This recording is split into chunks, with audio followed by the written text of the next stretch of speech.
Monsieur Fabien Lagre, qui travaille à la coopérative d'études et de production à Grouf en France, si je ne me trompe pas.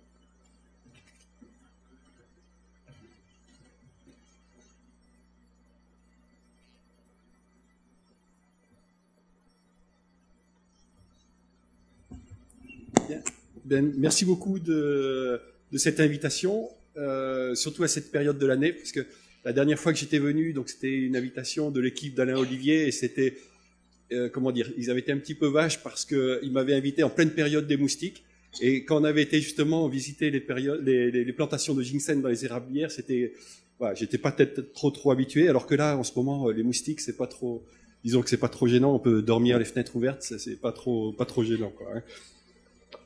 Alors, donc Agrouf, effectivement, c'est une petite société. On est en train de passer en société coopérative. Et en France, on essaye de faire le lien entre la partie recherche et la partie terrain. Donc, moi, j'ai travaillé avec l'INRA pendant pas mal d'années, hein, donc pendant une dizaine d'années, jusqu'au moment où je me suis dit, tiens, il y a pas mal de résultats, justement, au niveau de la recherche. Mais après, sur le terrain, ce qu'on a observé surtout, c'est une diminution des systèmes traditionnels, et puis un manque de connaissances, hein, par rapport à tout ce qui était produit en termes de connaissances. Et vice versa, c'est-à-dire qu'au niveau des systèmes traditionnels, des agriculteurs qui faisaient de l'agroforesterie en France ou en Europe, eh bien, il n'y avait pas beaucoup de passages, il n'y avait pas beaucoup de connaissances qui allaient donc du terrain jusqu'aux chercheurs. Et donc voilà, c'était un peu la spécificité, en tout cas l'idée d'Agrouf, c'était de faire le lien entre les deux, d'essayer de travailler donc sur des projets de recherche-développement, sur de la formation auprès des étudiants, des professionnels, y compris via l'audiovisuel. Donc à partir de 2009, on s'est mis à plusieurs. Parce que pendant longtemps, j'ai travaillé tout seul, et puis donc aujourd'hui, on est à 6 et on va passer à 7 personnes. Et puis la mise en place de projets, donc de projets chez des agriculteurs, mais également des projets expérimentaux. Alors, on m'a demandé de faire un petit peu le point sur les grands enjeux autour de la recherche en agroforesterie en Europe. Alors, on fait partie de plusieurs projets, consortiums, alors soit à des échelles régionales, soit nationales, et également européennes. Alors, par rapport à la définition d'agroforesterie, on travaille surtout, nous, sur des systèmes à partir de plantations sur des terres agricoles. On aurait pu discuter un petit peu de ça, mais c'est vrai que mon intervention, elle va surtout être autour de ces systèmes. Bon, c'est les photos que vous voyez ici derrière, hein, donc c'est les associations arbre culture ou arbre animal. Et ce qui a beaucoup changé en fait entre le début de la recherche, donc en Europe, la recherche en agroforesterie, elle a débuté, on va dire, dans les années 85, voilà, à peu près dans ces eaux-là. À l'époque, c'était, en tout cas en France, c'était surtout ce qu'on a appelé à l'époque le CEMAGREF, donc qui est devenu l'IRSTEA, c'est un centre technique qui travaillait sur les aspects forestiers notamment, et puis l'INRA, donc la recherche agronomique. Et les idées qu'ils avaient, c'était surtout des idées forestières. La plupart des gens, des chercheurs, c'était des forestiers. Et donc l'idée principale, c'était de voir un petit peu comment on allait pouvoir faire des plantations d'arbres avec des faibles densités. Et du coup, comme il y avait des faibles densités, comment on allait un peu occuper l'espace, voilà, pour éventuellement donc produire davantage à la parcelle. Mais c'était pas tellement dans une démarche purement agronomique ou agroécologique au sens qu'on a aujourd'hui, quoi, hein. Et ça, c'est quelque chose qui a pas mal évolué aujourd'hui, avec une implication de nouvelles équipes de recherche, et plus simplement donc des forestiers, mais aussi des labos de recherche au niveau du sol, de la biodiversité, des bilans hydriques, etc. Et on est plus aujourd'hui dans une démarche systémique, hein, approche réellement de système de production. Et c'est de voir comment l'arbre va pouvoir contribuer à la production agricole et pas l'inverse. Alors voilà ici une photo d'une parcelle emblématique chez nous, qui est située dans le Gard, à côté de Nîmes, qui est à quelques kilomètres de chez moi. Et c'est la première parcelle où on aura eu un cycle complet. On aura fait un cycle complet. Donc c'est une parcelle qui a été suivie par l'INRA, avec un témoin agricole, un témoin forestier, et ça a permis à cette équipe de l'INRA de bien voir un petit peu la productivité de la parcelle, de l'association, en la comparant avec un assolement de cultures pures, avec d'un côté les arbres et de l'autre côté les cultures. C'était un projet qui était porté aussi par l'administration, parce que pour eux, on était dans une zone sensible, sujette aux inondations, avec des grands enjeux également donc d'érosion de sol, forcément, parce que dans cet endroit-là, en automne, chez nous, on a quelquefois des orages qui peuvent faire plusieurs centaines de millimètres, hein, en 24 heures. Et régulièrement, cette parcelle, elle peut être engloutie, on va dire, sous 1, 2 ou voire 3 mètres d'eau qui arrive sur la parcelle pendant 24 heures ou 48 heures. Pour vous donner un petit peu un ordre d'idée de l'importance un peu de ces orages cévenols, comme on appelle ça. Alors, l'administration qui avait appuyé ce projet, justement, donc parce que c'était effectivement ces problèmes d'inondation, c'est quelque chose de récurrent en Méditerranée chez nous. Et donc, cette parcelle, c'était une parcelle à l'époque qui était de statut forestier. Or, comme vous voyez sur la photo, elle était aussi cultivée. Et donc, ça a posé la question du statut. Est-ce que c'était de la forêt? Est-ce que c'était de l'agriculture? C'est vrai que ça, on savait pas trop. Quand on étudie les systèmes traditionnels, on a le même souci. C'est-à-dire que quand on regarde un peu les vieux systèmes traditionnels en France, notamment des cultures intercalaires avec des noyers, comme des photos que David a montrées ce matin, généralement, le statut n'est pas très clair. On ne sait pas si c'est du verger, de la forêt, parce que c'est aussi des noyers double fin, donc c'est aussi pour du bois, qui peuvent bénéficier de subventions forestières, mais également de subventions agricoles. Donc il y a toujours eu un flou par rapport à ça, et même jusque dans le nord de la France, avec les pré-vergers, donc les pommiers, les poiriers haute tige, sur des prairies. Est-ce que c'était de la prairie? Est-ce que c'était du verger? Et de là découlait toute une série de questions, de problèmes pour les assurances, pour le calcul de la sécurité sociale des agriculteurs, qui est indexé justement à la nature des parcelles. Bref, c'était un petit peu le flou. Il s'est trouvé que sur cette parcelle, on est dans le sud de la France, c'est l'ambiance un peu Marcel Pagnol, etc. Il y a un voisin qui a vu ce qui se passait sur cette parcelle et puis donc du coup qui a été dénoncé aux services fiscaux. Son voisin en disant c'est pas normal, c'est une parcelle où il a reçu des aides forestières, en plus il touche des aides agricoles, voilà, faites quelque chose. Les services fiscaux a contacté l'administration, ils étaient bien emmerdés parce que l'administration avait vraiment poussé et financé le projet, et donc du coup donc ça a été le point de départ un petit peu d'une espèce de guérilla administrative. Donc c'était en 1998, donc c'est assez récent quand même. Et ça nous a pris 2 ou 3 ans. Donc il y a des gens du ministère, du cabinet du ministre de l'Agriculture qui se sont déplacés. Et on a dû vraiment s'attacher à cette question. Est-ce que c'est de l'agriculture ou de la forêt? Et donc du coup, ça a pris plusieurs années, je passe un peu les détails, mais on est parti sur l'idée que c'était vraiment, donc là, un système agricole. On est sur une parcelle agricole, donc ça relevait du système agricole. Alors, ça c'était une première étape importante. Je reviendrai après sur les aspects recherche, mais ça a été les préliminaires, parce qu'il fallait vraiment résoudre ces problèmes administratifs et réglementaires avant toute chose. Un des arguments qui nous a aidé pas mal là-dessus, c'était justement, parmi tous les résultats au niveau de la recherche qu'on a obtenus, c'est la productivité de ces systèmes.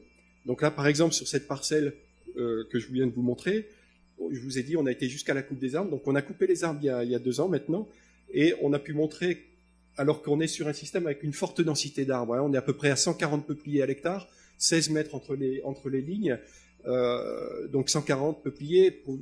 Dans les témoins forestiers, on est plutôt à 200 tiges hectares, à 7 par 7. Donc on était quand même pas très très loin d'une densité forestière.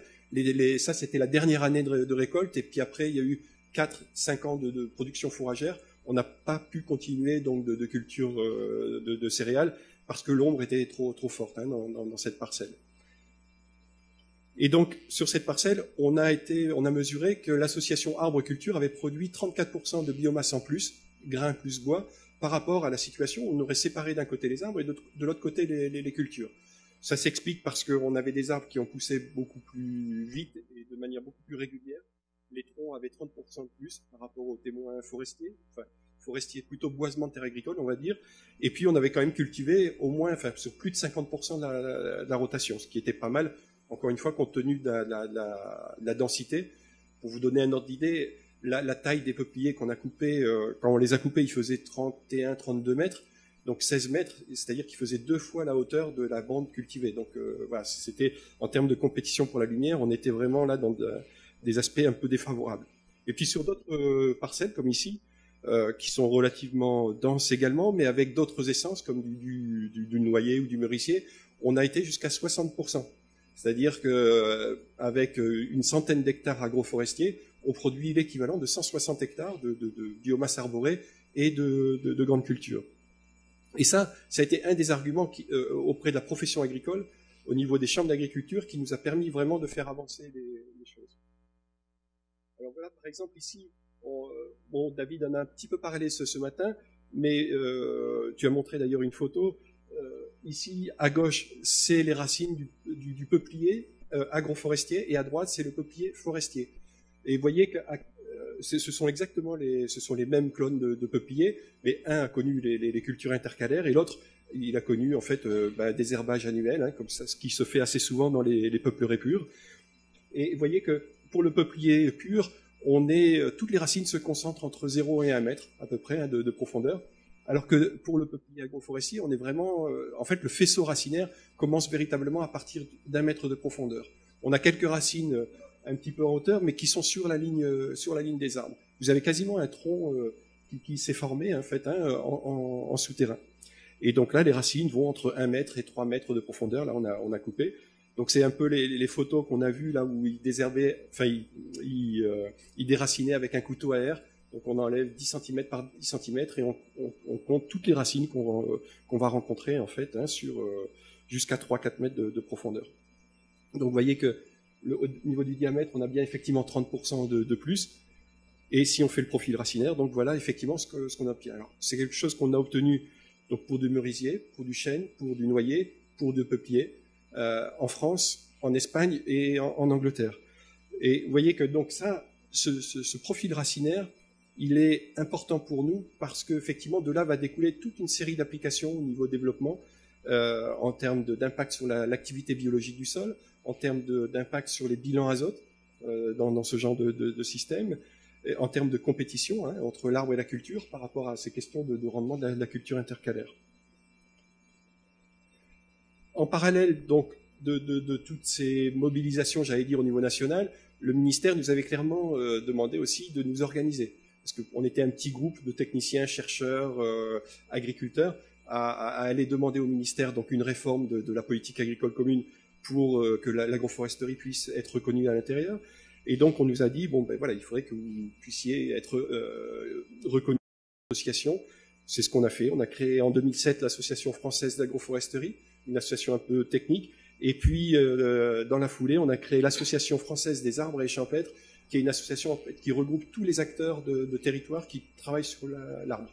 Donc, au niveau de la formation, au niveau de la recherche, au niveau des entreprises privées, etc. Donc, aujourd'hui, cette association regroupe à peu près 145 structures. Et donc, c'est l'interlocuteur du ministère sur ces questions de la PAC, quoi. Alors, une des choses qu'on a pu obtenir et qui nous a vraiment permis aujourd'hui de faire décoller, entre guillemets, le développement de l'agroforesterie en France et en Europe, ça a été qu'en 2006, dans un premier temps, on a obtenu une éligibilité pour moins de 50 arbres à l'hectare à tout ce qui était aide PAC. Donc, en Europe, les agriculteurs reçoivent une aide, hein, donc à la surface, et on va dire jusqu'à 2006, quand vous aviez des arbres sur la parcelle, vous étiez obligé de soustraire de cette surface arborée des surfaces que vous déclariez pour la PAC. Et ça, c'était une grosse contrainte, une complication au niveau de la déclaration, au niveau des possibilités de contrôle, des risques de pénalité que vous pouviez avoir. Les contrôleurs n'étaient pas d'accord eux-mêmes sur comment comptabiliser les lignes d'arbres. Est-ce que c'était au pied? Est-ce qu'il fallait faire la projection des houppiers au sol? Enfin, c'était de la technocratie européenne, comme on sait bien faire par chez nous, quoi. Et donc là, du coup, en 2006, on a obtenu l'éligibilité pour moins de 50 arbres, et en 2010, moins de 200 arbres. Autant dire, avec 200 arbres, là, on peut faire tout ce qu'on veut donc en agroforesterie. Dans le même temps, on a obtenu aussi le statut fiscal et foncier reconnu comme un statut purement agricole, quand on faisait des plantations sur des parcelles agricoles. Donc ça nous a aussi pas mal aidé sur tout ce qui est imposition, taxation à l'échelle de la parcelle. Au niveau européen, on vient de créer en décembre 2011 une association européenne, enfin plutôt une fédération, donc c'est la Fédération européenne d'agroforesterie qui regroupe toutes les associations nationales. Alors pour l'instant, il n'y en a pas beaucoup, donc la France a été un petit peu pionnière là-dessus. Il y avait les Anglais qui avaient créé un forum agroforestier qui est un peu l'équivalent, j'allais dire, de l'AFAF, donc l'Association française d'agroforesterie. Les Grecs, les Allemands et les Espagnols, dans la foulée, ont créé également leur propre association nationale. Donc aujourd'hui, on en a 5, et là, il y en a à peu près 7 ou 8 là, qui sont en préparation pour l'année qui vient. Donc l'idée, c'est effectivement de structurer petit à petit, donc sur l'ensemble des pays européens, cette association. C'est une association qui est surtout axée sur la recherche. C'est-à-dire qu'un des objectifs, c'est justement de maintenir des liens étroits entre les Américains, donc vous, avec le Canada, le Québec, et puis également l'USDA, et puis également avec l'ICRAF. Et donc l'idée, c'est d'organiser un colloque au moins une année sur deux, donc en Europe, et l'autre année, donc en collaboration donc avec le Canada et les États-Unis.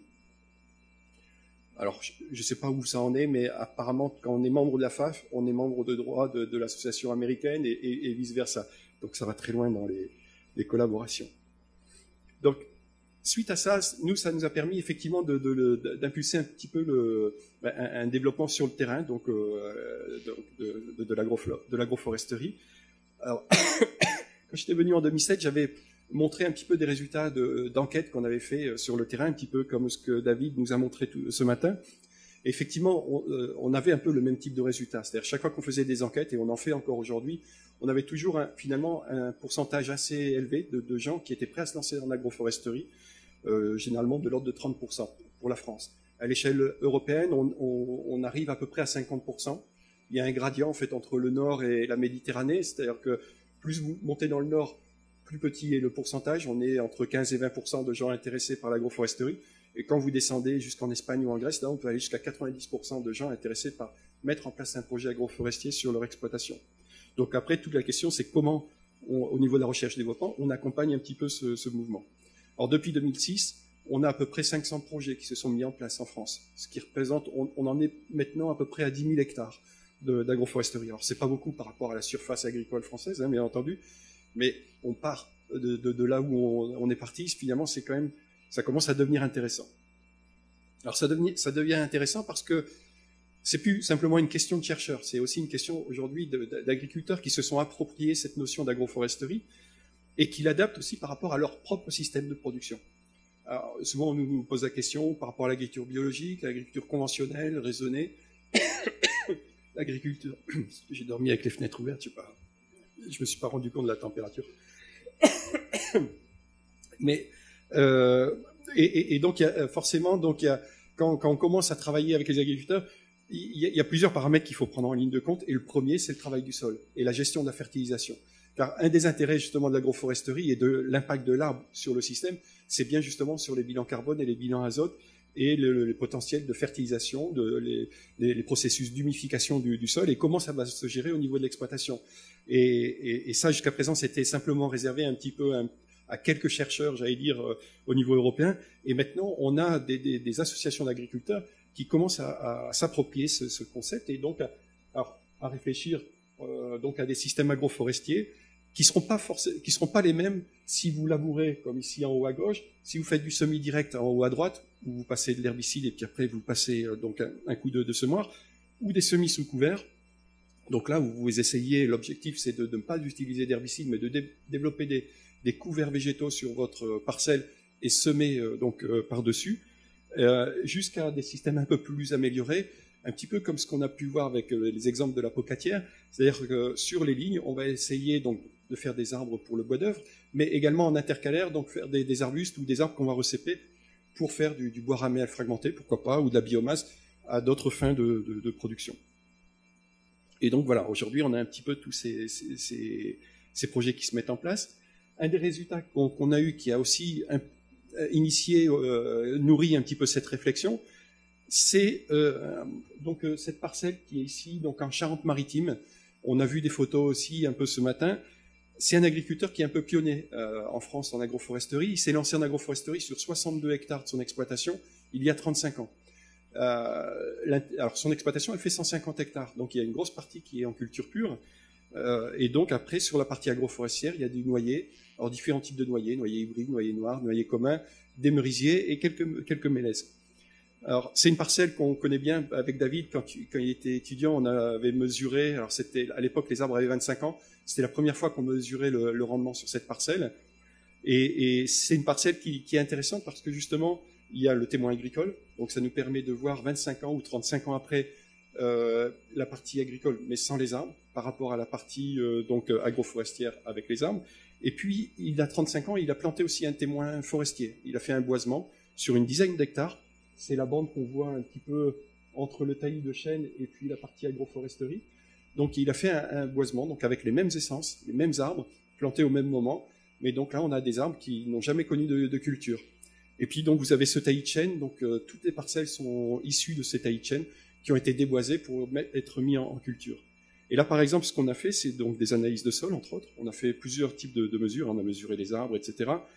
Effectivement, dans la partie agroforestière, ici, on est à 70 arbres à l'hectare. Dans la partie boisement témoin, on est à 200 arbres. Donc, on a 3 fois plus d'arbres. Mais en fait, en termes de production arborée, au niveau de la partie agroforestière, on a des arbres qui produisent 3 fois plus. C'est-à-dire qu'en fait, avec 3 fois moins d'arbres, on a la même production de biomasse au niveau arboré que le boisement de terres agricoles. Donc c'est assez, voilà, ça c'est assez intéressant. On pourra en discuter après si vous voulez.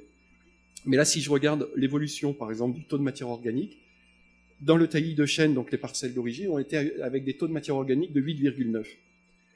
Dans le témoin forestier, il y a eu une coupe à blanc et puis après une replantation. Donc il y a eu un déstockage massif de carbone, hein, comme souvent quand on déboise d'un seul coup. On perd comme ça 300 tonnes de carbone dans l'année. Et puis le fait de refaire du boisement, ça permet de regagner à peu près, allez, on va dire en moyenne, 6 tonnes de carbone par hectare et par an. Donc c'est en moyenne, hein, c'est-à-dire que les premières années, c'est beaucoup plus lent. Et puis dans la parcelle donc agricole, là, on est à 4,5. Alors c'est des taux assez élevés pour la région, hein, donc c'est des sols qui sont bien pourvus. Et dans la partie agroforestière, ce qui est intéressant, c'est qu'on est à mi-chemin. Là, quand on a fait ces premières mesures, donc là, les arbres avaient 27 ans, et donc on était avec des taux de matière organique de 50% plus élevés. Des stocks d'azote organique aussi beaucoup plus élevés.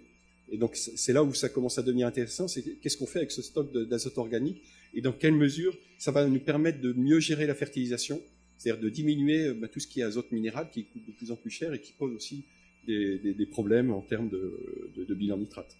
Alors, par exemple, un des projets qu'on vient de commencer, là, c'est un projet qui s'appelle Agripsol, financé par l'agence ADEME, donc, qui travaille sur les énergies renouvelables, notamment. Et là, l'idée, c'était d'essayer de faire des bilans carbone complets. C'est-à-dire que le taux de matière organique, okay, c'est un bon indicateur de sol, mais ce qui est intéressant, c'est aussi la dynamique de ce carbone. À quelle vitesse, voilà, au niveau du cycle, ça va se passer. Dans quelle proportion il va pouvoir être réattribué au niveau de la nutrition de la plante via l'activité biologique du sol. Donc on va essayer de faire un bilan carbone complet au niveau de l'agroforesterie. Donc voir les arbres, quelle quantité de biomasse carbonée ils vont produire en aérien, en sous-sol. On va essayer de coupler ça donc avec des mesures de l'activité biologique du sol, donc depuis les détritivores jusqu'aux ingénieurs du sol, donc les lombriques. Donc les détritivores, c'est surtout les cloportes qui vont venir attaquer les feuilles et commencer à fragmenter un petit peu toute cette biomasse, les feuilles des arbres, mais également les résidus de culture, et puis donc de les rendre disponibles plus facilement pour la pédofaune. Et donc on va aussi faire donc des analyses au niveau de la microfaune, et de la microflore donc du sol. Et l'idée, c'est, alors on va essayer d'aller assez loin, on va peut-être même marquer, normalement, c'est ce qui est prévu, au carbone 14, donc le CO2 de l'air, et d'essayer de suivre son cheminement à partir du moment où il va être capté au niveau des feuilles de l'arbre, son cheminement dans les branches, dans le tronc, jusqu'aux racines, et au niveau donc des micro-organismes du sol, et puis finalement au niveau de la plante, pour avoir vraiment le cheminement, le parcours complet. Alors c'est une manip qui est assez compliquée, parce qu'il faut entourer complètement dans une chambre l'arbre. Alors on est en train de regarder, les arbres sont assez grands, vous voyez sur la photo, c'est un petit peu compliqué. Alors on va certainement déraciner des arbres, donc en enlevant quand même une grosse surface de sol, et puis d'emmener ça dans une serre. Donc ça va être, on va un peu biaiser l'étude, mais c'est ce qu'on va faire. C'est une manip qui est assez connue. Les Américains ont aussi travaillé là-dessus, mais en marquant l'azote. Donc pour voir un petit peu, alors surtout avec par exemple, ils avaient fait ça avec l'homme rouge, donc qui est un fixateur d'azote, et de voir un petit peu toute cette quantité d'azote qui est fixée par là, dans quelle mesure elle va être redistribuée à la culture. Ce qui va nous permettre effectivement après de calculer voilà, les doses d'azote éventuellement. Ça nous permet d'économiser au niveau de la fertilisation de la culture. Alors vous voyez, je passe un petit peu sur les manipulations, mais vous voyez qu'il y a une fosse, on l'a vu aussi tout à l'heure en photo, c'est des fosses qui vont jusqu'à 4 mètres de profondeur, avec des sondes qu'on envoie donc dans le sol, donc avec mesurer les taux d'humidité par exemple, mais également donc des écotrons, des rhizotrons, donc pour mesurer les croissances racinaires. Donc c'est des tubes transparents et on va faire des photographies, donc pas de temps quasiment journalier, pour voir un petit peu les racines, comment elles se développent. Et donc voilà, le sol est un peu transpercé de part en part. Et on fait les mêmes mesures après, donc au niveau aérien. Donc on emballe les arbres, on mesure la production foliaire, les surfaces, etc. Bon, je passe un petit peu sur les détails, mais si jamais vous avez des questions, je peux vous répondre à côté. Un autre enjeu, c'est la biodiversité. Un autre enjeu, c'est les pesticides. Essayer de voir comment l'agroforesterie peut nous aider dans les systèmes de production à réduire notre impact pesticide. Et c'est pour ça que je disais tout à l'heure, par rapport au système de production, entre un système conventionnel avec labour, pesticides, et si je le compare avec un système en agriculture biologique, on n'a pas du tout le même impact. Alors, dans les suivis qu'on fait, par exemple, sur le domaine de Restinclière, qui est le premier site français de recherche en agroforesterie, situé en zone méditerranéenne, bon, maintenant on en a un peu partout, mais en tout cas c'est le plus ancien, ils sont en conventionnel. Et c'est vrai que chaque fois qu'on fait des suivis de biodiversité pour essayer de voir un petit peu comment va s'exprimer l'arbre au niveau de la biodiversité, chaque fois qu'on passe un insecticide ou un herbicide, ça a un impact très fort justement sur la biodiversité du sol et c'est un biais énorme dans l'interprétation de la plus-value que pourrait apporter l'arbre sur le fonctionnement biologique. Donc on essaye d'avoir des protocoles différents entre les différents systèmes justement. Alors quand on parle biodiversité, ça va du souterrain jusqu'à l'aérien, du microscopique jusqu'aux mammifères, aux oiseaux. Donc c'est des choses qui sont pas faciles donc à étudier. C'est à l'échelle donc de l'arbre, de la parcelle, du paysage. Il y a dans l'histoire, il y a des espèces migratrices qui font 1000, 2000, 3000 km. Qu'est-ce qu'ils font? Qu'elles vont rester chez nous sur cette parcelle, s'y reproduire, se protéger, se nourrir. C'est toujours assez compliqué. Alors on a fait pas mal d'études sur un réseau de parcelles, donc une cinquantaine de parcelles au total en France, qui ont des témoins agricoles et témoins forestiers, donc qui nous permettent de faire des suivis. Donc sur les pucerons des céréales, avec les différents ennemis, les différents prédateurs du puceron, donc il y a les cirques, les chrysopes, les coccinelles par exemple. On a travaillé également sur les carabes, donc notamment dans le fameux couple carabe-limace, parce que la limace, donc c'est un des principaux ravageurs notamment du colza par exemple, hein. Et donc ça fait partie des choses qu'on étudie. Alors généralement, là par exemple, typiquement pour une expérience avec les carabes, ce qu'on fait, c'est on met des pièges barbeurs, comme on appelle ça, donc des pots qu'on enterre dans le sol et qui vont récupérer tous les insectes qui vont tomber dans le pot. Alors dans le pot au fond, on met une solution avec du liquide vaisselle, etc. C'est pas très sympa pour le carabe, mais voilà, donc toutes les semaines on récupère ce qu'il y a au fond du pot et on analyse. Ici, vous avez le résultat pour une parcelle agricole. Alors, ça rejoint justement les travaux qui ont été faits à l'université de Guelph. C'est-à-dire qu'effectivement, par exemple, ici, vous avez une espèce en milieu agricole qui représente à peu près quasiment les 2/3 des espèces qu'on a capturées dans les pots. Et ça, sur les 50 parcelles, c'est un résultat qui est assez général. C'est-à-dire qu'on a un appauvrissement, je dirais, au niveau du nombre d'espèces. Pas forcément en tant que nombre d'individus. C'est-à-dire qu'en nombre d'individus, quelquefois, on a des parcelles agricoles, mais on a 10 fois plus d'individus que dans la parcelle agroforestière, par exemple. Mais c'est toujours le même individu qui s'est adapté à des conditions de culture, à des pesticides, à des conditions de culture pure, en milieu complètement ouvert, et voilà, qui s'est parfaitement adapté, ce qu'on appelle parfois aussi des phénomènes de résistance, finalement, et qui peuvent être considérés comme des auxiliaires, malgré tout. Donc, du coup, quand vous en avez 10 fois plus, il y a la question, est-ce que c'est plus intéressant finalement que dans la parcelle agroforestière où vous avez ce genre de résultats, vous avez beaucoup plus de variétés avec des carabes de milieux forestiers, semi-forestiers ou de milieux ouverts. Et donc du coup, quel est le système qui est le plus efficace en termes d'efficacité de prédation sur les limaces? Ça, c'est un peu les questions qu'on se pose, parce que là, tout ce qu'on fait, c'est que simplement de comparer en fait. Et on compare effectivement aussi avec les témoins forestiers. Et pareil, témoin forestier qui est assez peu riche en nombre d'individus. Dès qu'on est dans un système de culture pure, en fait, on appauvrit en fait le nombre d'espèces. Voilà. En tout cas, ça, c'est nos résultats qu'on a après 3 années de suivi sur une cinquantaine de parcelles. Mais maintenant, pour nous, là, la question, ça va être que ça soit pour le carabe ou d'autres espèces. On travaille aussi sur la mésange, par exemple, ou les chauves-souris, et on a souvent ce genre de résultats. Donc on essaye de favoriser au niveau des aménagements. Donc on fait des semis de fleurs au pied des arbres, des associations avec des arbustes qui pourraient être intéressants parce qu'ils vont avoir un puceron spécifique, inoffensif pour la culture, mais qui va faire venir des auxiliaires et qui seront présents au moment où il va y avoir vraiment une attaque de pucerons sur les céréales. Donc ça demande un mécanisme de réflexion complètement différent, mais avec énormément de données encore à acquérir au niveau de la recherche. Et c'est pas sur des parcelles X ou Y qu'on va pouvoir généraliser des méthodes qu'on va pouvoir après proposer aux agriculteurs, parce que il y a tellement de facteurs qui rentrent en ligne de compte qu'il faut absolument multiplier le nombre de parcelles de suivi. Et c'est là une des limites en fait de ce genre d'expérience, c'est que on est coincé en fait, parce que ça coûte très cher de faire ce type de suivi. Donc là maintenant, j'anticipe un petit peu, mais on va réfléchir comment est-ce qu'on peut résoudre ce problème. Une autre approche, ça serait d'aller peut-être un peu plus loin dans les études, c'est-à-dire d'arrêter simplement de faire des comparaisons.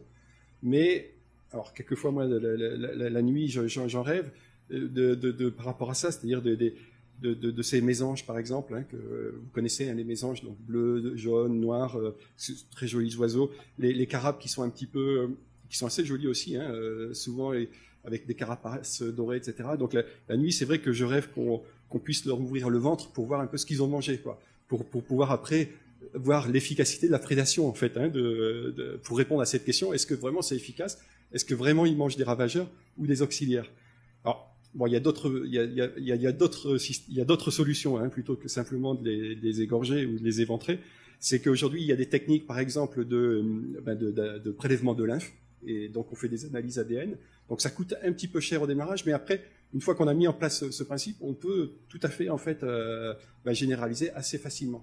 Et il y a un centre technique qui a travaillé là-dessus et qui a pu assez facilement montrer, par exemple, tel ou tel auxiliaire, dans son menu, il y avait à peu près 30 ou 60% de tel ou tel insecte ravageur. Et donc là, ça commence à être intéressant, parce que du coup, ça nous renvoie à cette question-là. Si on connaît un petit peu la biologie donc, de cet auxiliaire, on peut essayer de proposer des aménagements pour renforcer donc, la présence de cet auxiliaire. Une autre possibilité, qu'on va, si ça se passe bien au niveau, on a déposé en tout cas un projet, c'est de faire du radio-tracking. C'est-à-dire qu'on va travailler avec des carabes, on va leur mettre un émetteur sur le dos du carabe, et donc on va le suivre sur la parcelle. Parce qu'une des questions qu'on se pose, c'est, vous avez vu qu'en agroforesterie, on a des carabes qui viennent de la forêt, de la haie, de milieux semi-forestiers ou de milieux ouverts. Donc c'est répondre à la question déjà d'où ils viennent, où ils vont, est-ce qu'ils vont rester longtemps sur la parcelle, est-ce qu'ils vont s'y reproduire, et quand ils s'arrêtent pour manger, qu'est-ce qu'ils mangent. Et donc du coup là on peut les suivre. Alors donc ça permet donc avec ces antennes, ces émetteurs qu'on leur place sur le dos, de les suivre à peu près jusqu'à 200 mètres de distance. Donc on fait ça pendant 48 heures, et puis dès qu'ils s'arrêtent, hop, on y va, on plante des petits drapeaux, et puis on regarde est-ce qu'il est en train de manger ou pas, et qu'est-ce qu'il est en train de manger, quoi.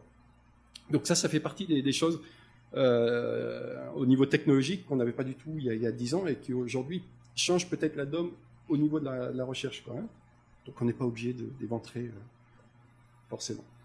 Alors après, par rapport à l'autre question, par rapport au nombre de parcelles, pour nous, et c'est surtout vrai en agroforesterie, parce que c'est un système qui est sur du long terme, c'est-à-dire qu'on n'est pas sur une culture annuelle où on va faire pendant 5 ans, on va avoir 5 situations différentes de culture. Là, on est sur des pas de temps de 20, 30, 40, 50 ans, quoi, avec un impact des arbres chaque fois qui va être différent sur le milieu. Et donc, pour moi, on est obligé de passer par des systèmes de recherche participative en essayant d'impliquer davantage les agriculteurs dans les démarches. Et s'il y a 10 ans, pareil, c'était très difficile d'imaginer ce genre de choses, on parlait de recherche en milieu paysan, tout ça, je reviendrai là-dessus, mais ça avait ses limites. Aujourd'hui, on a des outils de communication qui sont, avec Internet, quand même très différents. Alors, par exemple, il y a ce projet qui s'appelle Oxymore, où on va travailler sur des outils donc accessibles pour les agriculteurs, pour les aider à suivre cette biodiversité, à la piéger, à la reconnaître, à l'identifier, et voir après comment on peut donc avec eux améliorer leur système. Donc ça va être tout simplement avec leur smartphone, donc de prendre des photos, de les relier à une base de données, d'essayer d'avoir donc des identifications facilitées. Ça va être de comment piéger facilement. Donc alors ça sera des pièges plus faciles parce que l'agriculteur n'a pas tout le temps que l'étudiant a quand il fait des suivis de biodiversité dans les parcelles. Mais ça demande de revoir complètement notre schéma de pensée au niveau de la recherche. C'est-à-dire qu'on ne va pas chercher à avoir des résultats très très précis, mais d'avoir un grand nombre de données, alors, avec la contrepartie que quelquefois il y aura des erreurs d'interprétation, d'identification, mais ça fait partie du jeu, et ça, nous, enfin, en tout cas, moi, j'y crois beaucoup, et on travaille là-dessus en ce moment. Un autre thème de recherche aussi qui est très en vogue, c'est le changement climatique. Et c'est souvent un des facteurs qui est intéressant en termes de diffusion, dissémination de l'agroforesterie, pour favoriser l'adoption de l'agroforesterie vis-à-vis des agriculteurs. C'est de voir un peu la réponse de l'agroforesterie par rapport au changement climatique. Alors il y a deux manières de le voir, il y a l'atténuation et l'adaptation. L'atténuation, c'est comment l'agroforesterie peut contribuer à la lutte contre le changement climatique, notamment par rapport au stockage carbone. Et puis l'adaptation. Et ça, c'est le côté qui nous intéresse plus, parce que c'est ce qui intéresse l'agriculteur, c'est de voir cette culture qui est entre ces lignes d'arbres, comment elle va s'adapter par rapport à ces hausses de température, ces aléas climatiques qu'on nous annonce. Est-ce qu'on va avoir un système qui va être plus résilient qu'un système de culture ou pas? Alors, c'est quelque chose qui intéresse les agriculteurs, mais c'est vrai que c'est pas facile à appréhender, parce que le changement, il est global, et quelquefois, il y a des épisodes climatiques qui... on ne sait jamais trop, est-ce que ça dépend vraiment du changement climatique ou pas. Mais ce qui est clair, c'est que en Europe, qu'on prenne n'importe quelle, enfin la plupart des grandes cultures, donc c'est pas vrai pour le colza, mais surtout pour le blé, l'orge, le maïs, et quel que soit le pays, France, Allemagne, Belgique, Royaume-Uni par exemple, depuis une quinzaine d'années, on a une stagnation des rendements. Et même depuis 5 ans, on a peut-être une diminution qui a l'air de poindre. Il y a eu 2 rapports INRA qui sont sortis là-dessus et qui ont vraiment pointé comme raison principale le changement climatique. Alors, comment ça se traduit? Ça se traduit par des hausses de température au printemps beaucoup plus élevées, et qui interviennent notamment, par exemple, pour le blé, à des moments clés du développement de l'épi de blé. Donc au moment de l'allongement de l'épi de blé, au moment du remplissage du grain, et donc au moment des problèmes d'échaudage éventuellement, quoi, hein. Et quand vous avez des températures au printemps qui dépassent les 25 degrés, vous avez un impact sur ces paramètres de rendement.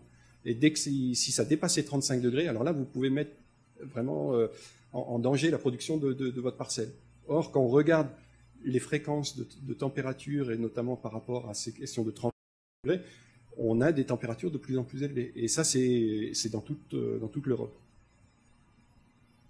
Alors, donc, c'est effectivement, donc là, je parle de la culture, mais entendu pour les animaux, ça va de soi qu'on est un peu sur le même registre. On a un gros projet qui va commencer, là. Je viens juste d'apprendre avant-hier qu'on avait eu l'acceptation pour un projet de 3 ans pour étudier l'impact des peuplements d'arbres adultes sur la productivité animale, donc au niveau production de lait, production de viande, mais également tout ce qui est bien-être, tout ce qui est aspect bilan, azote, problème de maladie, etc. Enfin bon, voilà. Donc on a, et également aussi un projet en aviculture sur le même style qui est en route. Voilà. Et là, par exemple, ici, ça c'est typiquement donc les résultats. Je reviendrai d'ailleurs un petit peu lundi matin, pour ceux qui sont encore là ici. C'est donc les travaux de Christian Duprat, donc de l'INRA de Montpellier, qui a travaillé par modélisation, par simulation, de différents scénarios, j'allais dire climatiques, en fonction du type d'arbre et du type de culture associés ensemble.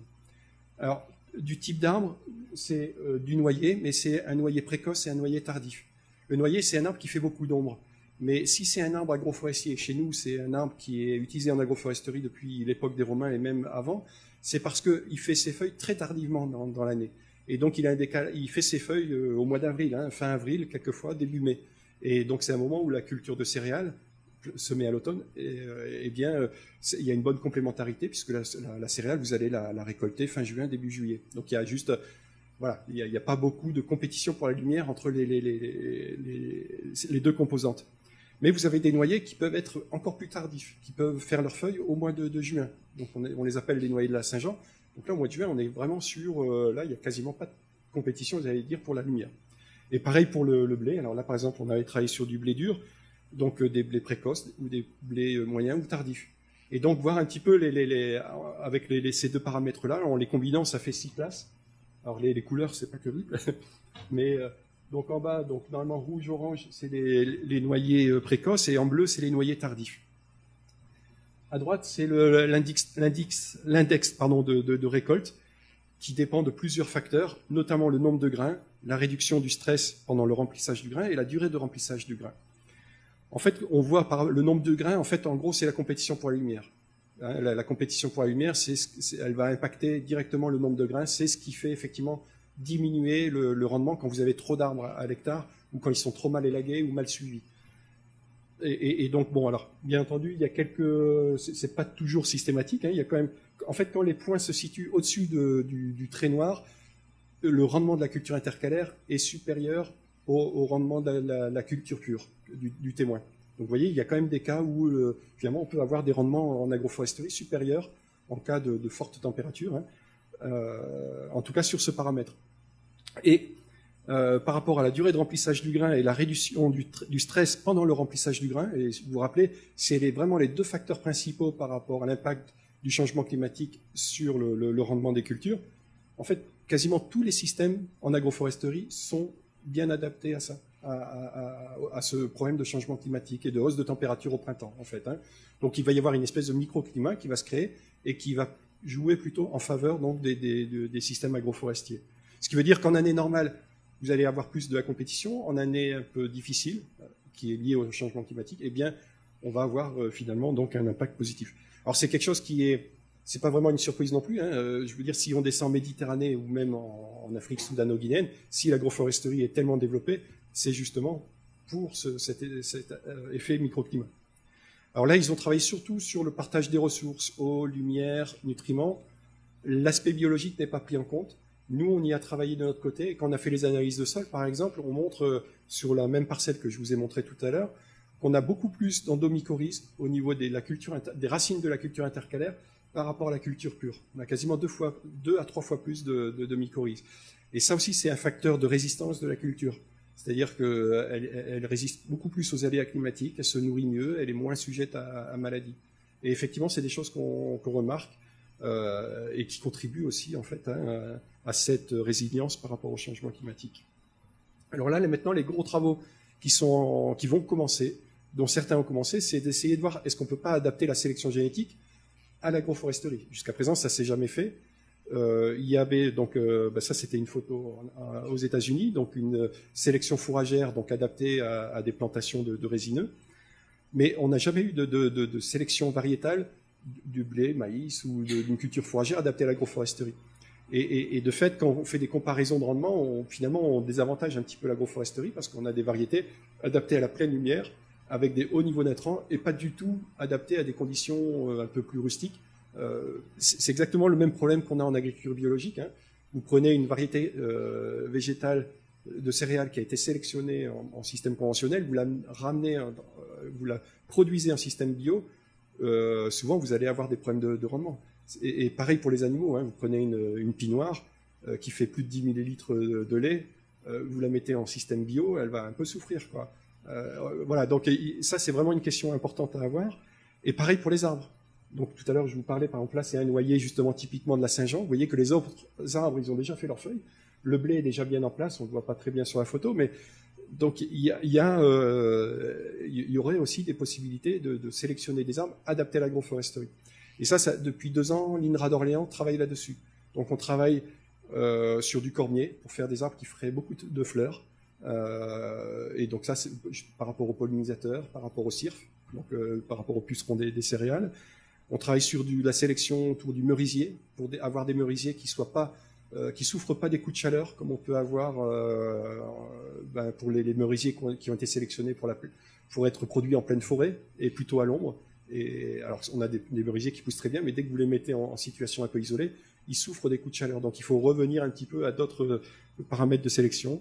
On va travailler sur le frêne fourrager pour avoir des arbres qui produisent beaucoup de fourrage en été. Donc ça fait partie des nouveaux axes de recherche aussi. Donc cette fois-ci à la fois pour les systèmes d'élevage, mais aussi pour faire de la biomasse, donc pour du bois énergie là en l'occurrence. Donc voilà, petit à petit, il y a des travaux qui se mettent en place. Et là, il y a un projet européen qui va peut-être commencer normalement si tout va bien et qui aura comme une des composantes donc faire de la sélection variétale donc pour les grandes cultures. Un autre enjeu, c'est la production de biomasse. Alors c'est vrai que chez vous, c'est peut-être pas tout à fait le cas parce que vous avez des ressources forestières qui sont quand même là, même si elles ont été un peu mises à mal, notamment au niveau de la forêt boréale. En France, c'est une question, et, enfin, en Europe, c'est une question très très importante. C'est-à-dire, là, par exemple, il y a le Centre technique de la forêt et du bois qui a fait une étude prospective par rapport aux besoins d'alimentation de la filière bois pour les méga centrales qui sont en train de mettre en place. Et ils disent, dans 5 ans, il faudra convertir 5 millions d'hectares de la surface agricole française en taillis à courte rotation ou en taillis à très courte rotation. Voilà, parce que sinon, on va avoir un problème d'approvisionnement. Et 5 millions d'hectares, c'est l'équivalent des surfaces qu'on a en blé. Donc, vous voyez un peu la discussion et les enjeux qu'il y a autour donc, de cette question. Et donc, nous, on y travaille aussi, bien entendu, en agroforesterie. Ça sera peut-être pas forcément le même, je dirais, le même niveau de production à l'hectare, forcément, mais on va essayer de travailler sur plusieurs niveaux, bien entendu, quoi. Juste pour vous donner un ordre d'idée, par exemple, cet agriculteur qui a une quarantaine d'hectares de noyeraies, chaque année, il produit l'équivalent de 200 mètres cubes. Donc 200 mètres cubes, alors c'est sûr que c'est des petits volumes, mais ça permet quand même de chauffer son exploitation, ça permet de fournir la chaleur pour 2 séchoirs à noix, plus 2 autres maisons et une petite usine, et il vend encore comme ça 70 mètres cubes à l'extérieur. Et les prix commencent à devenir intéressants, quoi, hein. Bon, voilà, ça fait partie en tout cas aussi des enjeux sur lesquels on travaille au niveau de la recherche, et à Reste Incléant, on va mettre une expérimentation en place justement pour travailler sur des arbres têtards qu'on va recéper. Il y a aussi les progrès de la mécanisation qui nous permettent, on a des machines aujourd'hui qui passent, donc c'est des espèces de sécateurs hydrauliques avec un système d'aspiration, donc ils coupent, ils broient et ils aspirent en même temps donc la plaquette, donc il va directement donc, dans la benne qui est derrière, et donc là on gagne énormément en termes de temps de travaux, de mécanisation, quoi, hein. Un autre enjeu, c'est l'eau. Aujourd'hui, en France, par exemple, le coût de traitement de l'eau par rapport aux problèmes de pollution agricole, chaque année, ça coûte à peu près 14 milliards d'euros. Donc pour les nitrates et les pesticides. Donc ça, c'est un rapport du Conseil général du ministère d'écologie qui est sorti il y a 2 ans. Quand on ramène à l'hectare, selon les systèmes de culture, rien que pour l'azote, ça peut représenter quasiment entre 2 et 3 000 euros l'hectare. Juste le coût de traitement de l'eau. Alors, le coût de traitement, ça veut dire quoi? En fait, quand on a des eaux qui sont là, ici, avec des niveaux supérieurs donc à 50 mg de nitrate par litre, on est obligé d'aller chercher de l'eau à l'extérieur, de la mélanger, ou de déménager carrément les puits de captage. Et là, ça devient un enjeu extrêmement important, puisque ça nous coûte, au niveau de la collectivité, quasiment 5 fois plus cher que le montant de l'aide que reçoit l'agriculteur pour produire. Donc là, on commence à... Petit à petit, on n'a jamais voulu, en tout cas en France, on n'a pas trop voulu aborder de front ce problème, ce que les Allemands ont fait plutôt, c'est-à-dire qu'ils ont essayé de travailler à la source, alors que nous, on a plutôt travaillé justement après, quoi, hein, on n'a pas travaillé à la cause même, on a simplement essayé de gommer les problèmes en allant chercher de l'eau, en mélangeant, etc., mais ce qui nous coûte très cher. Et donc là, du coup, aujourd'hui, on a des gros projets justement pour essayer de protéger les nappes d'eau, sachant que d'après les résultats de la recherche justement de l'équipe de Montpellier, on montre qu'au bout d'une dizaine d'années, après la plantation des arbres, on a quasiment plus de fuite de nitrate dans le système grâce à cet effet filet racinaire qu'on a vu ce matin, avec un recyclage quasiment total. Alors, pas systématique, ça va dépendre de l'épandage que vous allez faire, s'il y a un orage qui va arriver juste après. Donc il y a toujours des accidents qui peuvent arriver, mais si les doses sont bien gérées, on peut arriver à des bilans quasiment zéro. Et donc, bon, voilà, ça c'est les bilans azote qui sont faits, hein, on calcule les entrées, les sorties, toujours un petit peu plus compliqué à cause des arbres. Ici, ce que vous avez, on compare la situation agroforestière, témoin agricole et la parcelle forestière, en regardant un petit peu toute la partie, donc la source d'azote minéral qui est fournie grâce à la présence des arbres ou des résidus de culture. Et vous voyez que par exemple, pour la partie des feuilles des arbres, mais également des racines fines, qui sont produites chaque année, quelquefois sur 2 ou 3 cycles de production. Il y a des racines, la durée de vie, elle est de 2 à 4 mois, et donc l'arbre va refaire donc une série de racines. Il y en a d'autres qui, quand elles sont profondes, elles ont des durées de vie plus longues, jusqu'à 2 ans, mais bon, c'est pas facile, mais en tout cas, vous avez vu les fosses qui sont faites, c'est justement l'objectif de cette étude, de produire ce type de résultat. Vous voyez que sur 40 ans, c'est le cycle de production de la parcelle, on arrive à une moyenne de 30 unités d'azote qui est ainsi donc apporté par l'arbre. Alors, on est sur une moyenne, hein, c'est-à-dire que pendant les 10 premières années, les arbres sont trop petits, il y a quasiment rien. Mais quand on est dans je dirais le dernier tiers de la vie des arbres, on peut aller jusqu'à 80, 90, une centaine d'unités d'azote.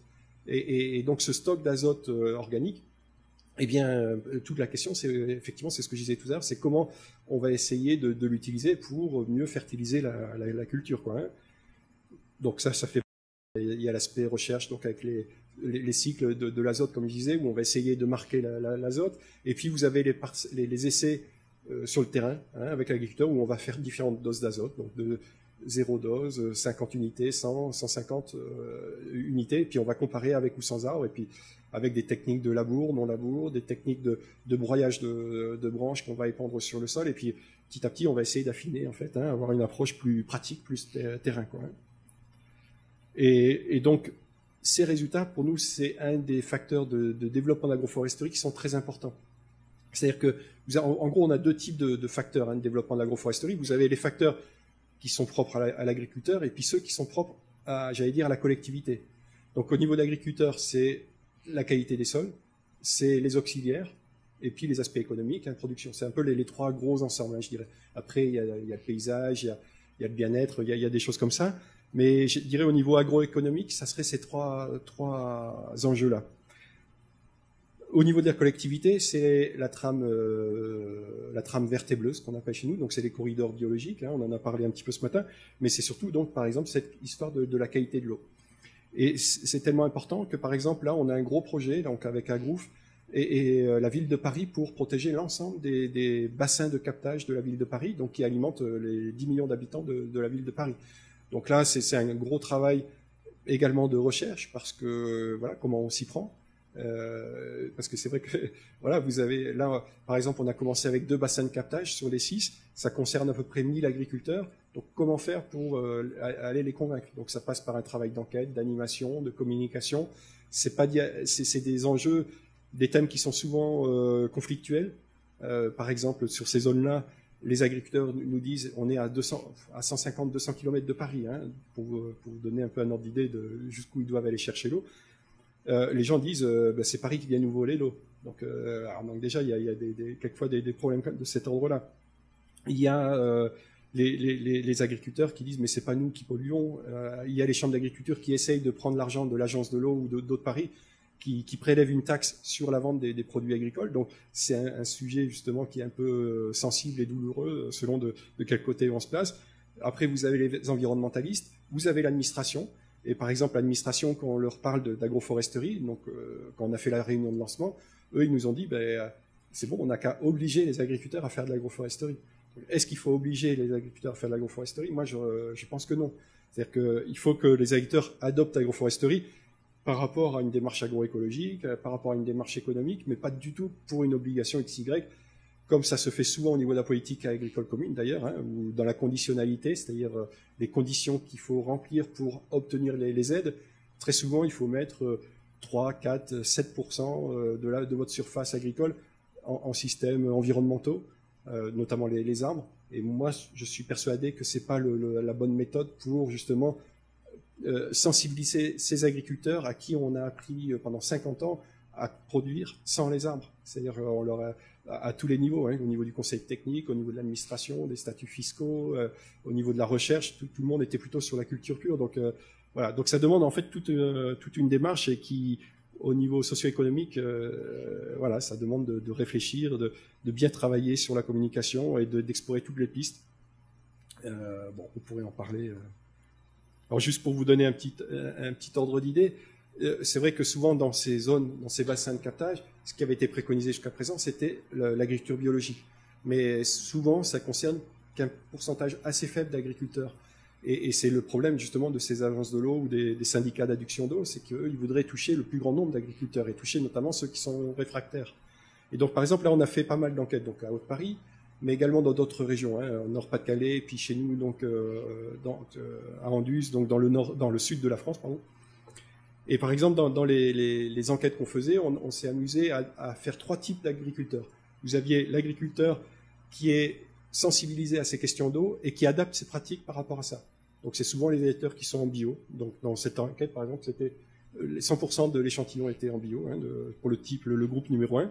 Après, vous avez un groupe qui est sensibilisé, mais qui se pose des questions sur ses pratiques, qui est pas sûr que voilà, c'est pas les seuls responsables, etc. Enfin, voilà, c'est un peu entre les deux. Donc là, c'est le groupe majoritaire. On a 48%. Là-dedans, vous avez des bio, vous avez des gens qui sont en agriculture raisonnée, enfin voilà, qui sont dans des démarches un peu agro-environnementales. Et puis vous avez un autre quart ici qui est lui par contre complètement réfractaire, qui dit l'azote, il y en a toujours eu, c'est pas nous les responsables. Et finalement, nous, c'est les deux groupes cibles, je dirais, c'est un peu, j'allais dire finalement ce groupe 3, mais c'est aussi le groupe 2, puisque c'est 50%, c'est quand même le groupe important. Mais le groupe 1 également, parce que c'est pas parce que vous êtes en bio que vous n'avez pas de fuite de nitrate. Hein, votre système, c'est moins important qu'en conventionnel, mais si vous gérez mal votre azote, ça peut être aussi source de pollution de manière aussi très importante.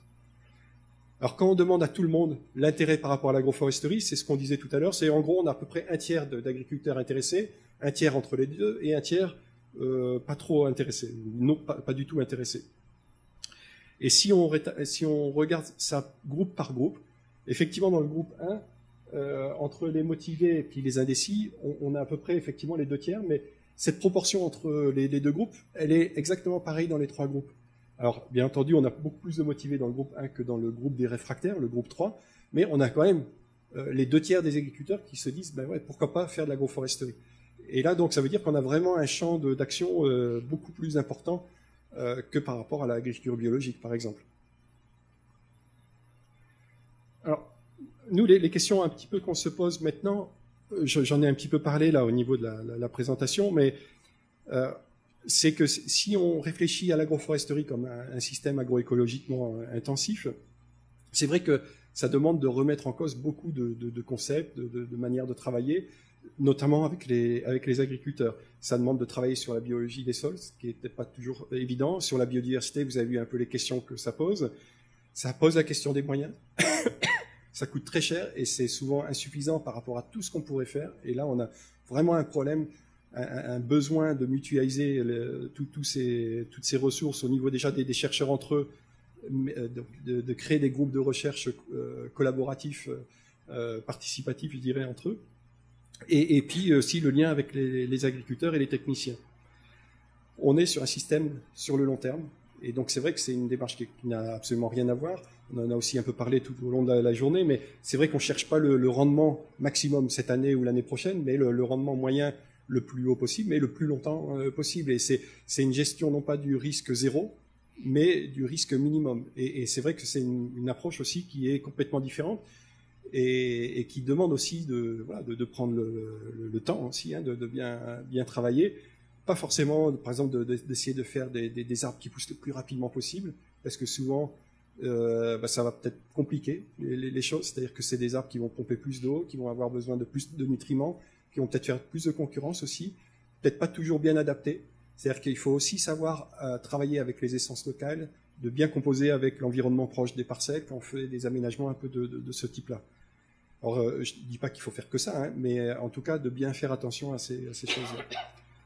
Et puis, nous, le gros problème, c'est l'absence de recherche participative, donc jusqu'à présent.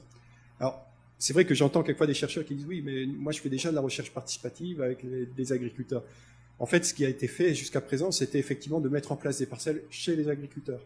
Mais les enjeux, les thèmes de recherche et modalités expérimentales, ça n'a jamais été vraiment discuté. En France, on a eu trois niveaux de recherche pilote chez les agriculteurs. Donc, les premiers projets qui ont été plantés en 88 jusqu'en 95, on va dire, 96, c'était l'INRA ou le CEMAGREF qui allaient chez les agriculteurs, qui demandaient des candidats, et c'est eux qui décidaient quoi faire sur la parcelle. Et généralement, on comparait des densités, mais on n'avait pas du tout d'approche système de production. Et l'agriculteur, il savait même pas ce que les gens faisaient, même hein, chez eux. Hein. Il y avait vraiment très très peu de relations. Et voilà. Et donc ça concernait en France à peu près une quarantaine de parcelles. En 2005, on a mis en place donc une quarantaine de parcelles, donc dans le cadre d'un projet qu'on appelle CASDAR, donc un projet financé par le ministère de l'Agriculture, donc que j'ai coordonné. Et là, l'idée, ça a été de demander aux agriculteurs de choisir eux-mêmes les modalités expérimentales. Alors, c'était peut-être déjà une autre approche, mais c'était pas suffisant non plus. C'est-à-dire qu'en fait, après, bon, comment faire le suivi? Ok, ils avaient choisi leur modalité expérimentale, ils avaient suivi, mais après, en fait, quand on a fait un tour de France et c'est ce qu'on est en train de terminer là en ce moment. On a fait un tour de France de toutes ces parcelles expérimentales. Eh bien, en fait, ces agriculteurs nous disent, mais maintenant, il n'y a personne qui vient nous voir, il n'y a pas de suivi, il n'y a pas d'échange. Ok, on a fait ce qu'on avait envie de voir, mais personne ne nous accompagne dans la démarche. Et le premier groupe, eux, ils disent, mais nous, si c'était à refaire, on ne le referait plus, quoi.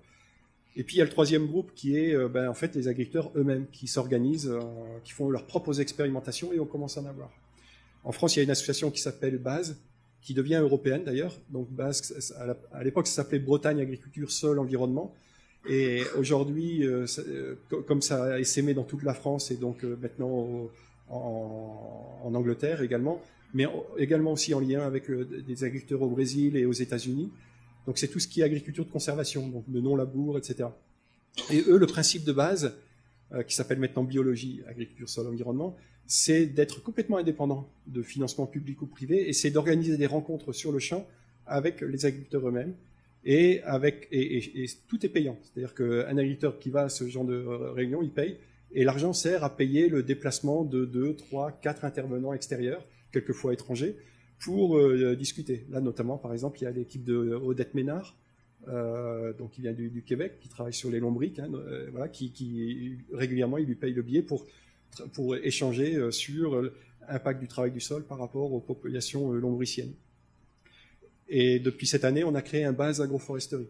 Donc, dans ce groupe de base, il y a à peu près 900 agriculteurs et on en a à peu près une cinquantaine qui sont en agroforesterie. Et là, ça va devenir intéressant justement dans les échanges sur la gestion des bandes enherbées, la gestion des adventices, des ravageurs, des problèmes de temps de travaux, etc., de mécanisation. On va pouvoir vraiment avancer, je pense, beaucoup plus vite parce qu'on ne va pas dépendre que d'une équipe, que d'un seul site expérimental situé à tel ou tel endroit qui dépend de telle ou telle source de financement. Les deux sont complémentaires, hein, bien entendu. Hein, je ne dis pas que l'un est mieux, mais en tout cas, aujourd'hui, nous, notre objectif, c'est vraiment comment travailler avec ce groupe d'agriculteurs et comment, avec quels outils de communication, via des plateformes Internet, via des retransmissions en direct de ces débats, avec des possibilités d'intervention, etc., à distance. Enfin, bon, on travaille un peu sur tous ces aspects. Bon, voilà, ça c'est un peu les parcelles justement dont je viens de parler. En orange, c'est les plus vieilles. En vert, c'est celles qu'on a mises il y a pas très longtemps, avec les agriculteurs, donc qui choisissaient les modalités. Et en bleu, c'est les toutes dernières parcelles, donc sur des surfaces assez grandes, donc avec des instituts techniques en agriculture biologique. Donc ça aussi, c'est quelque chose qui est nouveau aujourd'hui. Je vais terminer là-dessus, parce que comme c'était par rapport à l'Europe, il y a un gros projet européen qui est en cours de préparation. Donc c'est un appel à projet, donc la Commission européenne. On est 25 partenaires. On espère retenus, mais on n'est pas les seuls. Il y a 3 groupes. Donc de toute façon, il y aura un gros projet en fait intitulé agroforesterie. Et ça, c'est quelque chose de nouveau en Europe et en France, hein, notamment. C'est que le terme agroforesterie, ça y est, il est passé. Aujourd'hui, dans tous les énoncés d'appel à projet, etc., on a de l'agroforesterie. La Fondation de France, par exemple, donne des bourses pour des stages en agroforesterie, pour des thèses en agroforesterie, des post-docs en agroforesterie, pour financer des projets de recherche, de collaboration, etc. Au niveau du ministère, des appels à projets du ministère de l'agriculture ou de l'écologie, il y a des appels à projets sur l'agroforesterie. Donc, ça va permettre effectivement de bien travailler sur ces aspects-là. Bon, je ne vais pas vous le détailler parce que si ça tombe, il ne sera même pas retenu, mais voilà, c'est pour vous dire que voilà, y a un gros projet qui normalement devrait débuter donc en 2014. Et la recherche participative sera un des éléments clés de ces appels à projets. Et puis pour terminer, il y a le RAF, donc dont un des objectifs c'est justement de créer des colloques, des lieux d'échange. Donc il y en a un qui est prévu en 2014 et l'autre en 2016, donc des colloques internationaux. Donc voilà, vous êtes les bienvenus. De toute façon, ça va se faire en collaboration avec les partenaires canadiens, américains et l'ICRAF. Et donc il y aura, bon, voilà, si vous voulez des résultats sur un peu tous ces projets, etc. Bon, il y en a quelques-uns qui sont sur notre site, donc agroof.net. On essaye de tout mettre en ligne, hein, tous les projets de recherche, développement, etc., avec tous les intitulés, les résultats qu'on met petit à petit en ligne. Beaucoup de vidéos avec des témoignages d'agriculteurs, de propriétaires, de techniciens, de chercheurs, de parcelles. Comme ça, vous voyez aussi, si vous ne voyez pas que des photos, vous verrez des parcelles, soit sur notre site directement, mais sur notre site, il y a aussi des liens sur Dailymotion, YouTube, etc., où on a des pages spéciales là-dessus. Et puis, voilà, donc ça, c'est la parcelle donc, en Charente-Maritime, hein, de cet agriculteur, et qui, justement, donc lui, aujourd'hui, il a 5000 arbres. il va commencer à les couper, hein, donc l'année prochaine. Donc il va commencer par les merisiers, donc qui ont 37 ans. Donc vous voyez un peu, on est vraiment sur des pas de temps beaucoup plus réduits, hein, par rapport à un boisement de terre agricole. Et là, il est à la retraite, donc là, j'ai évalué son capital entre 1,7 et 2 millions d'euros. C'est 60 hectares. Il y a une de ces 3 filles qui va reprendre l'exploitation et qui va chaque année couper entre 1 et 2 hectares. Et ça va lui rapporter, alors on va voir en fonction du prix du bois d'œuvre, du volume de mètres cubes, hein, entre 50 et 200 000 euros, quoi, hein, chaque année. Et si elle replante, on va être dans un système d'équilibre comme on avait dans les systèmes traditionnels, hein, basés sur les noyeraies, notamment dans le Périgord, dans le Dauphiné en France. Et voilà, et elle est toujours célibataire, hein, par rapport à la dernière fois où j'avais accueilli un groupe de Québécois donc cette année. J'avais déjà lancé l'appel et voilà, elle est toujours célibataire.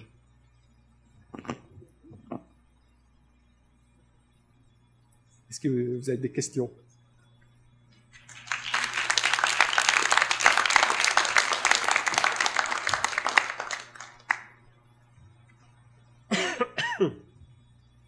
Bonjour, moi je suis Olivier, je suis étudiant en environnement ici à l'Université Laval. Puis je me questionnais par rapport à l'influence des feuilles. Puis comment ça se traite au niveau des agriculteurs? Est-ce que c'est ramassé? Est-ce que ça se décompose assez facilement selon l'espèce?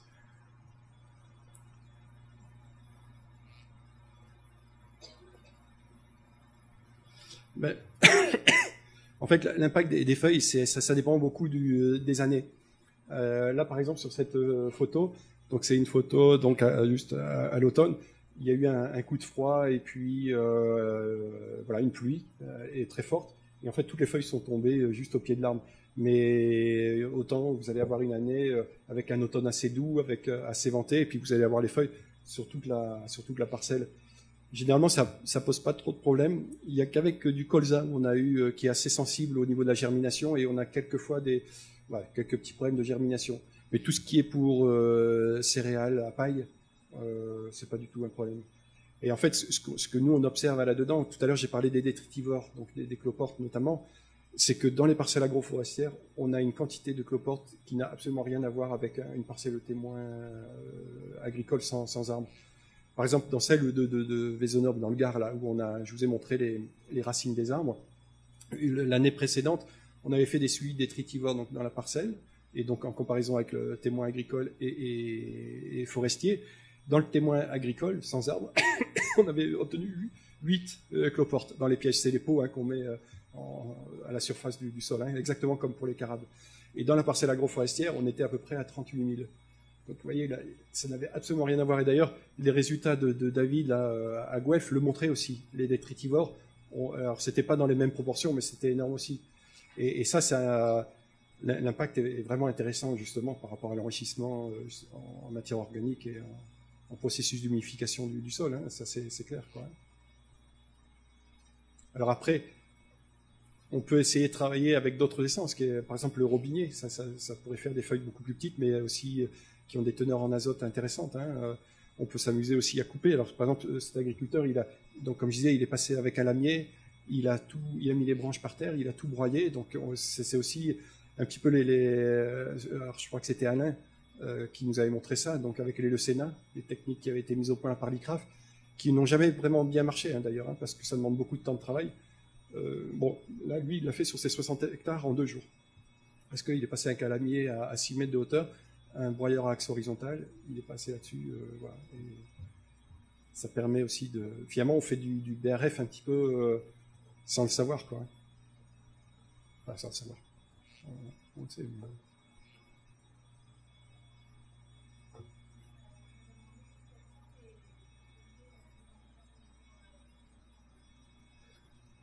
Alors, ça fait partie j'en ai pas parlé, des nouveaux projets, justement, de recherche aussi, hein, parce que c'est quelque chose qui intéresse vraiment les éleveurs.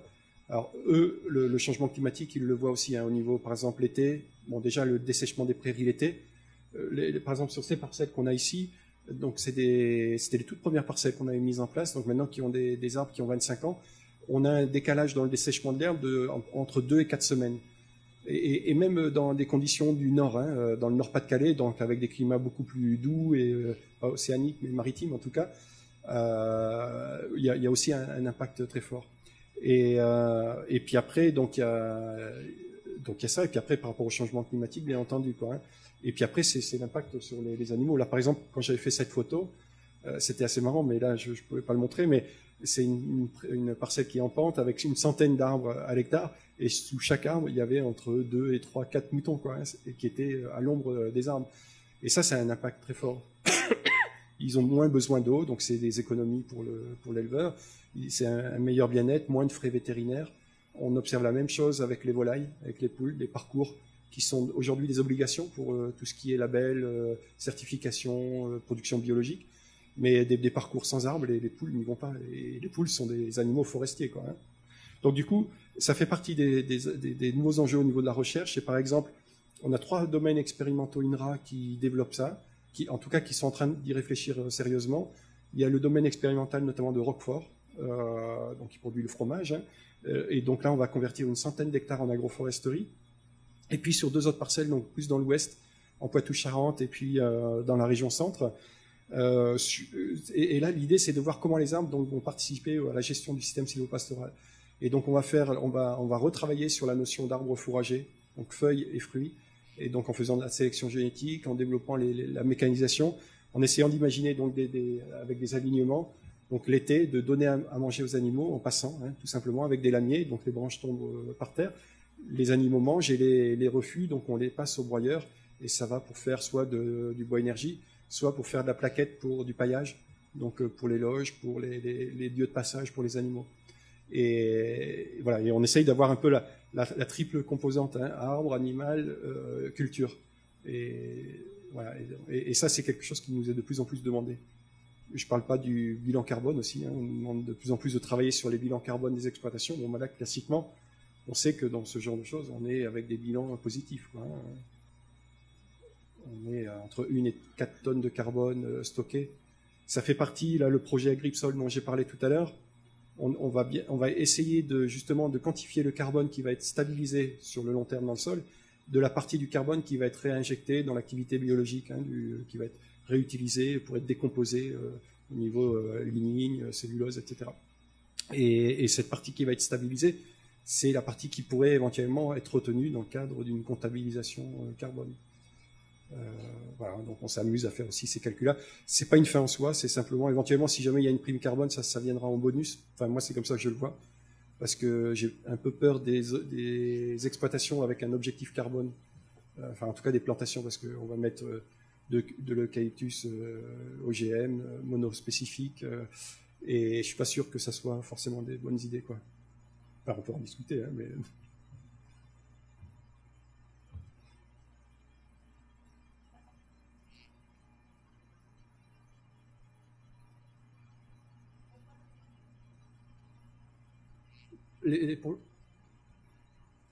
pour moi, déjà, quand on parle de biodiversité, il y a aussi la biodiversité génétique. Et par rapport au changement climatique, ça, c'est quelque chose qui est extrêmement important. On le voit dans toutes les études forestières. Vos plantations forestières seront plus résilientes si vous avez justement un maximum de diversité génétique. Et c'est vrai que quelquefois, moi, je vois, enfin, un de nos défauts, justement, enfin, au niveau de la recherche forestière, c'est toujours d'essayer de travailler sur 3-4 arbres. Par exemple, sur tout ce qui est bois énergie, ils travaillent sur le robinier, le peuplier, l'eucalyptus, le sol. Voilà. Et une fois qu'on enlève ces 4 essences, on travaille pas du tout sur les autres essences qui poussent moins vite et qui pourtant pourraient aussi avoir un intérêt en agroforesterie, par exemple, parce que ça fait beaucoup de fleurs, parce que ça va être intéressant pour les pollinisateurs, etc. Et essayer de jouer sur plusieurs tableaux et pas essayer de pousser un maximum et dans des systèmes qui forcément vont amener à appauvrir ce capital génétique. Et voilà. Et moi, ça c'est ce que c'est la première contrainte. Après, les OGM au niveau des arbres, bon, l'INRA d'Orléans, apparemment, ils ont une expérience, hein. J'ai appris ça il y a 3-4 ans.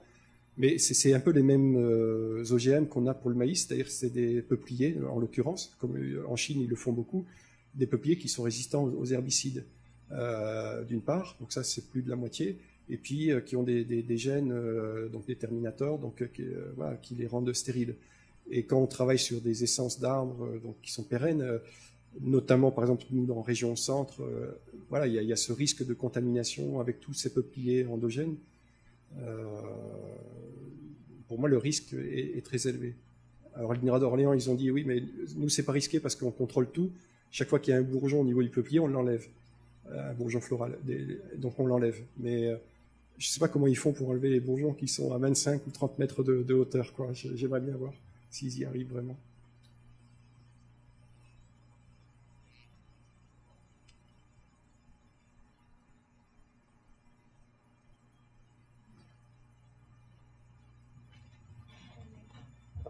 Il n'y a plus de questions, là. Je veux pas vous presser ou quoi que ce soit.